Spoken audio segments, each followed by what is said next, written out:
Pharmacom Corp Média, votre podcast référence sur la santé. Nous sommes votre source d'infos, toujours à vos côtés. Pharmacom Corp Média vous donne la parole. Patients, médecins, spécialistes, notre priorité, c'est vous. Bonjour à tous, c'est Rudy Casby, avec vous, pour vous, Pharmacom Corp Média. Commençons cette chronique, par une devinette.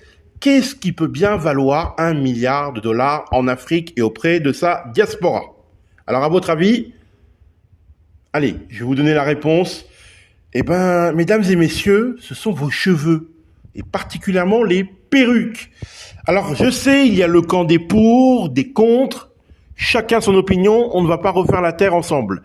Les premiers estiment que ce serait un reniement de son identité, libre à eux de le penser. Les seconds invoquent une nécessité esthétique. Là encore, les goûts sont dans la nature. Et pour Madame Christelle Tonfac, il y a une troisième voie, et on l'a tous oubliée, celle du médical, et oui, on l'écoute. À ce jour, moi je n'ai pas encore trouvé d'études sérieuses qui aient été faites et qui aient mis en évidence les dangers des perruques pour notre santé.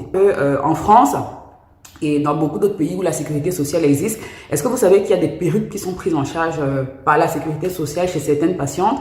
Certaines patientes qui ont, par exemple, certaines pathologies du cuir chevelu ou certaines maladies, typiquement les femmes, par exemple, qui ont une perte de cheveux suite à la chimiothérapie, vous savez, dans les cas de cancer, ces femmes-là, si elles veulent une perruque, la perruque va être prise en charge par la sécurité sociale. Le bien-être fait partie de la sphère médicale.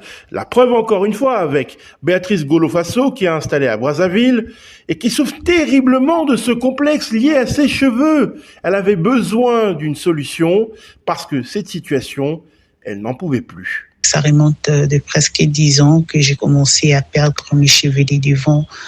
C'était petit à petit, ça progressait, voilà. Et à présent, je n'ai presque plus rien devant ici. C'est une calvitie grave. Alors, pour en remédier, je mettais des produits que j'achetais dans des pharmacies aussi, dans des boutiques, dans des marchés, des produits contre la calvitie. Mais jusque-là, ça n'a rien produit de positif.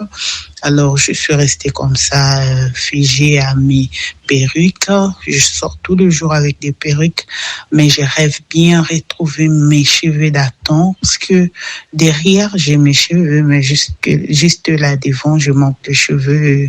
Ça fait un peu honte.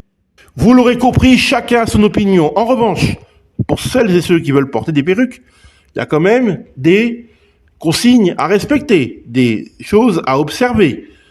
Il faut toujours faire preuve de prudence sur les perruques afin d'éviter d'attraper des bactéries. Regardez l'état des mèches, les composants de la perruque, notamment à la livraison.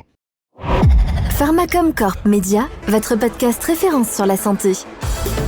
Nous sommes votre source d'infos, toujours à vos côtés. Pharmacom Corp Média vous donne la parole.